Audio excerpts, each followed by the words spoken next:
So this week we're going to go to Wellington Camp. Before we were at the Royal Crown mine, and the Wellington Camp is just over the hill from the Royal Crown, and it's a pretty interesting area because there's a railway that serviced this camp. Now the camp had a whole bunch of mines, I think about 4 mines. I'm not sure of all the names. I know there was the Jackpot, the Refelic, and a few other mines, but actually most of the ore was actually shipped from the Royal Crown to the Wellington Camp by an aerial tramway. Now, if you look on Google Earth, it looks like you can still see where this tramway was, but it's not a tramway. It's actually a telephone line that had been abandoned years ago. The actual route of where the tramway is, the trees are growing up. It's been a lot of years, so I couldn't tell where the tramway was. So the other really interesting thing about this mine is there isn't a lot of places where you can go underground. The material is really crumbly there, and I didn't find any big adits there. I think most everything's either been blasted shut or over time it's just crumbly material there. Even though I did get down a vertical shaft and saw some really interesting stuff, and I'll show it with you. But the interesting thing about the site is you can get there with a quad or something, and there's lots of remains of real interesting buildings. I counted 13. So there's all kinds of old buildings and a lot of stuff on the surface for people that are interested in exploring that, and the old rail beds there too. So lots of interesting things to see there. And so we'll show you around the mine there, and I hope you enjoy it. Yeah, there's just so many caved in stopes here, you know. I think that we're just really too late here. I think nature's reclaimed a fair bit of these mines and their secrets, and you know, maybe 20 years ago a lot of these things would have been open again. So obviously there was a railway road here, but you know, you can't even really tell where the adit was. It's a pretty loose area and it's all caved in. I found an adit here, and oh, Max, have a look and see what we've got here.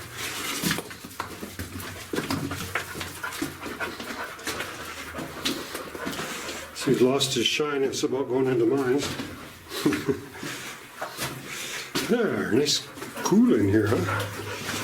Oh, right on. So finally we found a kind of a decent tunnel here, maybe. Oh, except it's got water in it, eh?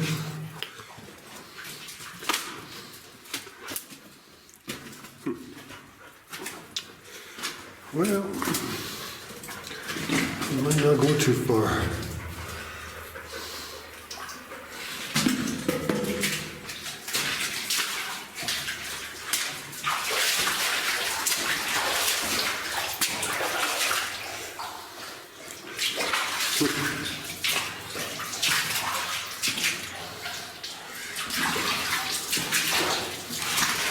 Unfortunately, I guess that's the end of her.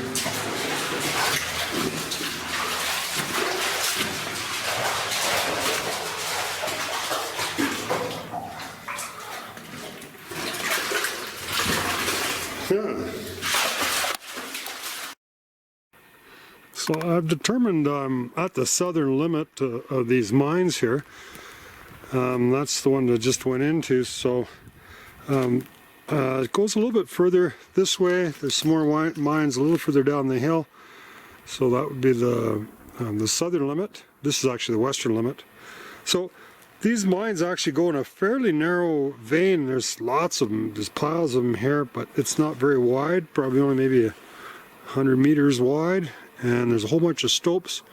There's a shack there, so we can use that for a reference point. And we're just going to go down and start checking every one of these mines as we head down the hill. Well, there's another hole here, but yeah, it's all caved in too. Nothing easy in this mine.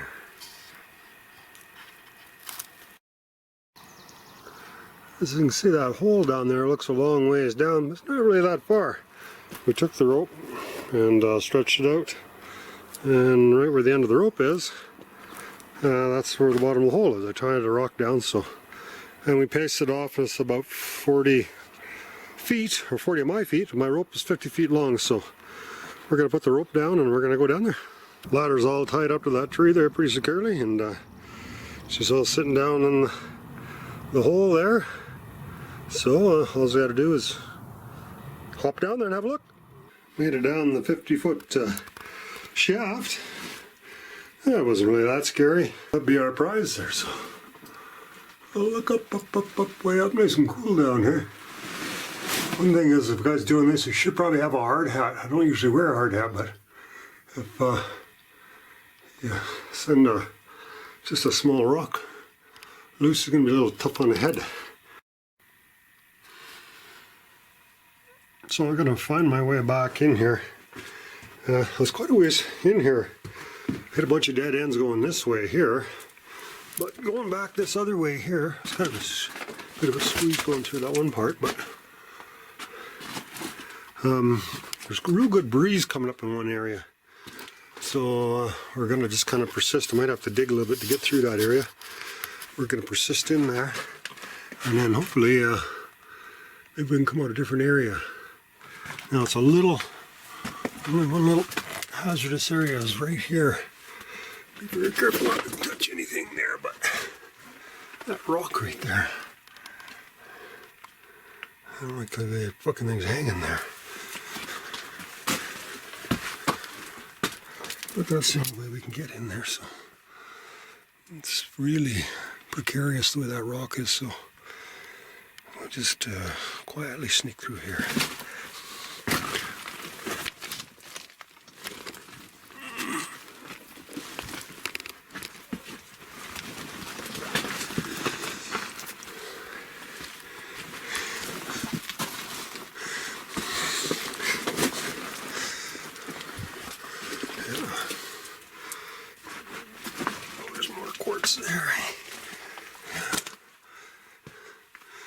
Alright, so that's where we came from down there,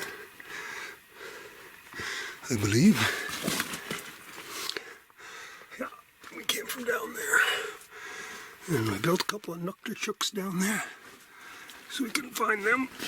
And then just look for that area. That big fresh, bunch of fresh air coming through that one area there. Yeah. Oh, it's not too hard to get in here. It just kind of occurred to me I only had one light. I wasn't 100% certain I came. So it's your worst fear that it's stuck down here somewhere without a light in the dark. Wouldn't be much fun. There's my nukterchuk. I'm not a good Eskimo talker. Nukterchuk.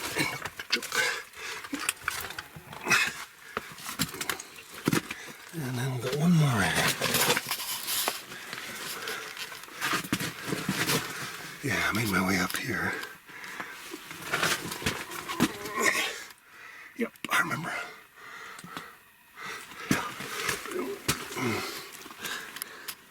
That's a little interesting. Those too, but he's going down them. And up there.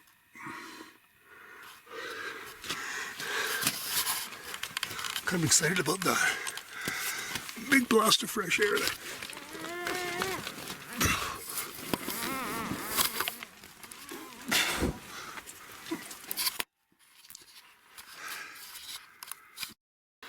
Alright, now we're checking out these mines in Wellington Camp. I'm very close to I think this is the very highest stope that there is. We're near the logged out area near the top. And this is a pretty big, large stoked out area here. I don't know if it goes anywhere, but we shall see. So I don't know if those are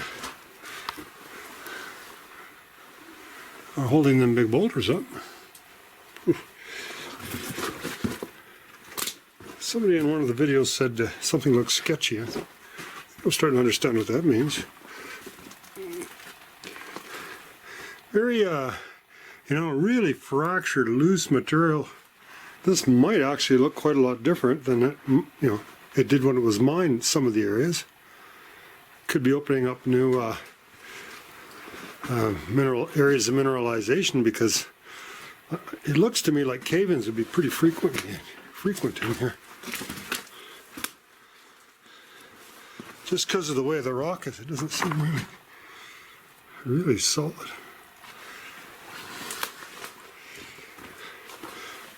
I like it when you're further underground because then you kind of get away from this crumblier stuff.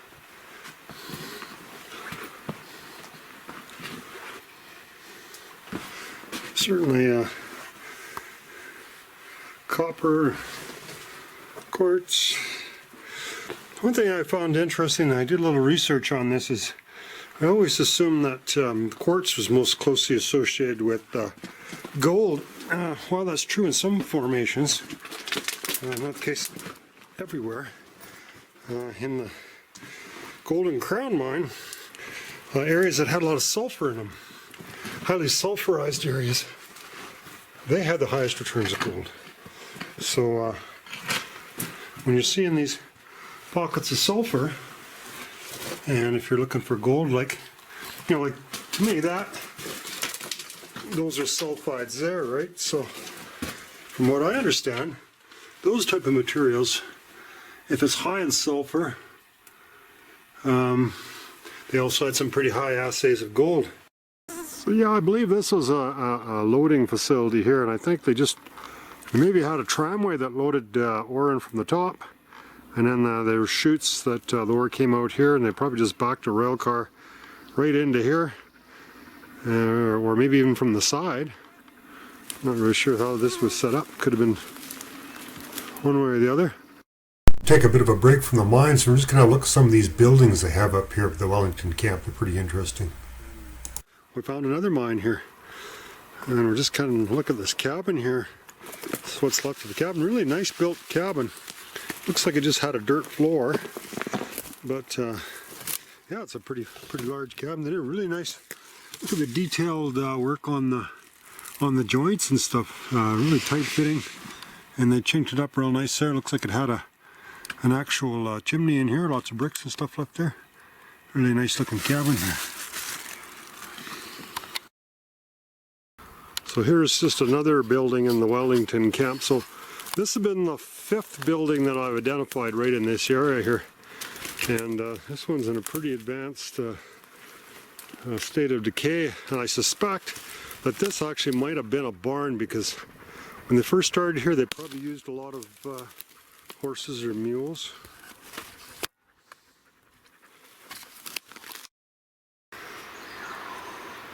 Today we're on the Ironclad mine, and we're just stopped on the side of the road here, and we're looking at an old, what was left of an old drag line. A pretty massive looking bucket on this old girl. And here's what's left of it. I guess they probably salvaged it sometime. There was the winch off the old girl, and here's the boom, what's left of it. So I'm not sure the vintage of that, but looks like a pretty old drag line, probably back from the 40s or before that at least. No, there's no hydraulics on it, as you can see, so this looks like it's all completely run by cable. So I know cats back in the 40s, they were all winch line. They didn't have hydraulics then, so probably, you know, 40s or before that.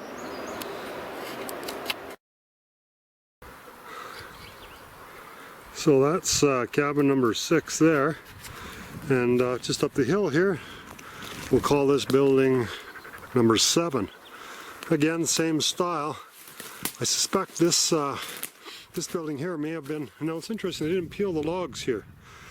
So on the inside here, seems how it's a pretty long building with a couple windows in it.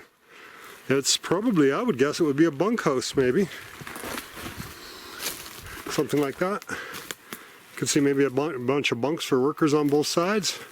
It's just a guess. I don't think it would have been, you know, obviously there was a door here, so it wouldn't have been a barn, because that's not really wide enough for an animal to get through. So, and with the windows and stuff, I would guess that this was a bunkhouse.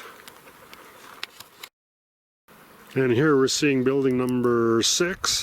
They're all in a pretty small area, and I'd say if they hadn't logged this, we'd never have found these, because they're just hidden in the trees here.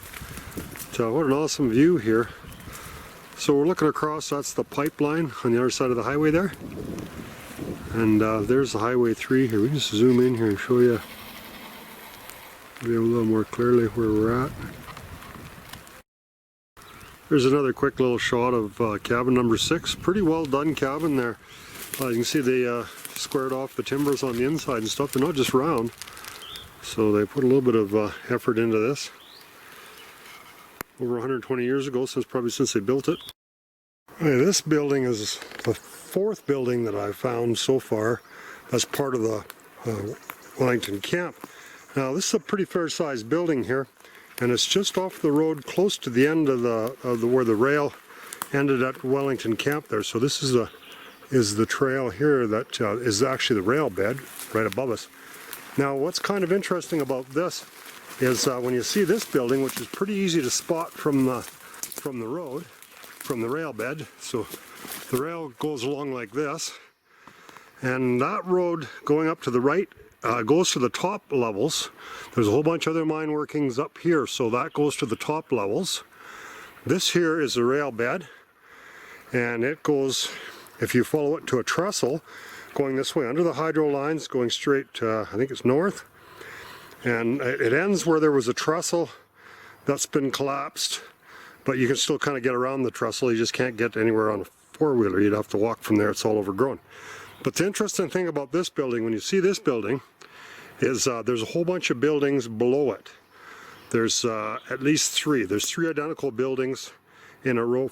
There's three identical buildings, a fourth, and I suspect probably a lot of other buildings. So this would have been the main site of the Wellington Camp down here. Although there are buildings up here, further up on the mine, closer to where they were mining. So going to require quite a bit more exploration here, but there's an awful lot of buildings here and different mine sites, and we're going to explore. We're going to try to find as much as we can. It's kind of a little weird. I went down in there, and then the dog got in front of me, tried to push me back up. So I don't know, maybe he smells something in there. Maybe I'm just superstitious. It looks pretty skinny anyway, so we'll trust the dog's good judgment.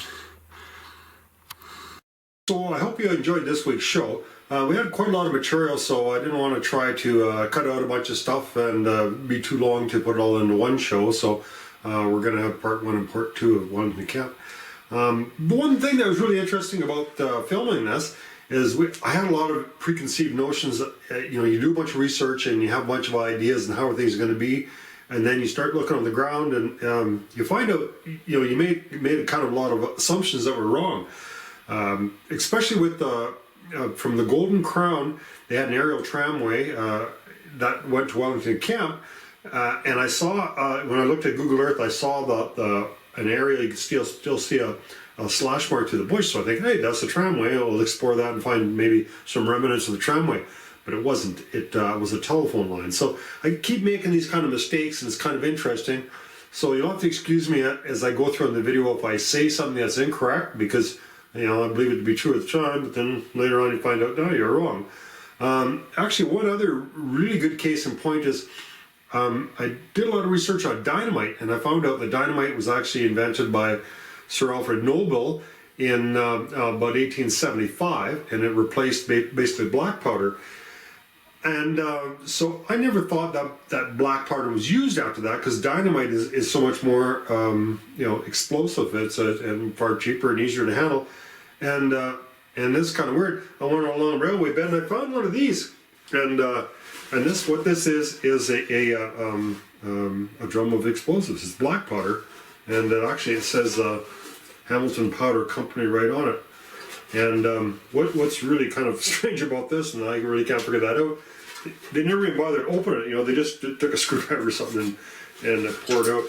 So that's something it's an artifact left over from the railway when they're building a railway into Phoenix. But the interesting thing about that is it was after dynamite was invented. So I don't even know why they would have still had black powder there. So we keep learning stuff about it, and that's what I really find interesting about going to these places. So tune in next week. I'm going to look at the rail line going into Wellington Camp. I've got some more underground stuff that I didn't show last week, and a few more buildings and a couple other things. So yeah, hope you enjoyed the show, and tune in next week. Please subscribe to the channel.